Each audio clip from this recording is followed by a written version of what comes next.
Halo teman-teman, perkenalkan nama saya Frekuensi Kito.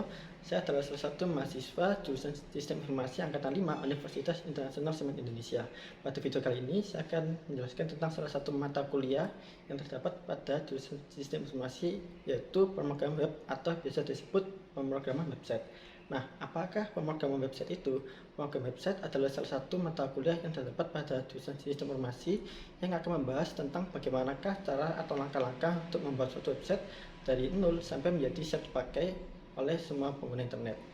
Nah, pada video kali ini saya akan membahas beberapa materi terkait pembuatan website, yaitu yang pertama, apakah website itu, kemudian apa sajakah langkah-langkah atau step-step yang dapat digunakan untuk membuat suatu website, kemudian apa sajakah bahasa pemrograman yang digunakan untuk membuat sebuah website, dan yang terakhir, software apa sajakah yang dapat atau biasanya digunakan untuk membuat suatu website. Nah, saya akan membahasnya mulai dari yang pertama, yaitu apakah website itu. Website adalah kumpulan halaman atau informasi yang berada dalam suatu domain di mana informasi tersebut biasanya dapat berupa teks, video, gambar, animasi, dan lain-lain. Dan halaman tersebut dapat diakses oleh semua pengguna internet, baik dimanapun dan juga kapanpun. Lalu yang nomor dua, kemudian apa saja langkah-langkah atau prosedur untuk membuat suatu website. Yang pertama adalah untuk membuat suatu website kita harus membuat spesifikasi kebutuhan perangkat lunak atau bisa disebut SKPL, di mana SKPL ini berisi persyaratan fitur atau fungsi apa sajakah yang harus ada dalam suatu website, seperti fitur login, register, pencarian, dan lain-lain. Lalu setelah kita membuat dokumennya, kita akan menentukan bahasa pemrograman atau framework apa saja yang harus digunakan untuk membuat suatu website. Mana bahasa pemrograman ini ada banyak seperti JavaScript, PHP, dan juga framework Laravel atau juga React Native. Lalu untuk yang ketiga, setelah kita menentukan framework dan bahasa pemrograman, kita akan mulai membuatnya dengan cara mengodingnya. Setelah kita mengodingnya, kita akan mengetesnya terlebih dahulu sebelum dipublish, dimana kita harus mengetes suatu website tersebut untuk memastikan bahwa website tersebut tidak ada error yang dapat mengganggu pengguna sehingga pengguna masih tidak nyaman terhadap website tersebut. Lalu yang terakhir, setelah website tersebut di testing, kita akan mempublishnya pada suatu domain atau dan juga server agar dapat diakses oleh semua pengguna internet. Lalu untuk materi ketiga adalah bahasa pemrograman apa sajakah yang ada atau bisa dipakai dalam pembuatan suatu website. Untuk bahasa pemrograman ada banyak, namun beberapa di antaranya yang sering digunakan yaitu PHP, HTML, JavaScript, CSS, dan juga MySQL.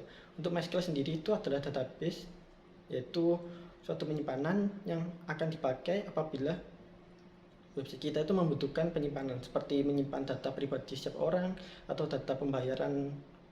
Jika kita telah membeli suatu barang, maka akan disimpan ke dalam database sehingga data tersebut tidak hilang dan akan siap dipakai atau diambil kapanpun dan juga dimanapun. Lalu untuk materi keempat, software apa sajakah yang digunakan dalam membuat website.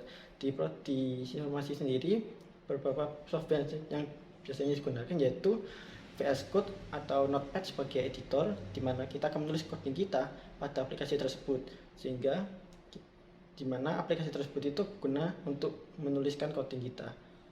Lalu yang kedua yaitu browser, di mana biasanya itu Google Chrome atau Mozilla Firefox sebagai tempat kita untuk melihat progres website kita. Jadi setelah kita mengcoding pada Visual Studio Code atau editor, kita bisa melihat hasilnya pada browser seperti Mozilla atau Google Chrome dan juga Internet Explorer. Lalu yang ketiga SAMPP, yaitu sebagai server. Jadi di komputer kita itu akan dibuat satu server menggunakan SAMPP. Jadi website itu sebelum kita publish ke server milik orang lain atau berbayar, kita publish dulu di komputer kita menggunakan aplikasi SAMPP. Lalu untuk software terakhir yaitu DSQL sebagai tempat untuk mengelola database. Jadi setelah kita menggunakan SQL untuk melihat database-nya, kita bisa menggunakan DSQL ini, sehingga untuk melihat data-data tersebut akan lebih terstruktur dan lebih mudah untuk dipahami oleh orang. Nah, itulah tadi beberapa materi penjelasan mengenai apakah mata kuliah pemrograman website itu dalam prodi sistem informasi dan apakah sajakah materi yang diajarkannya. Sekian dari saya, terima kasih telah menonton.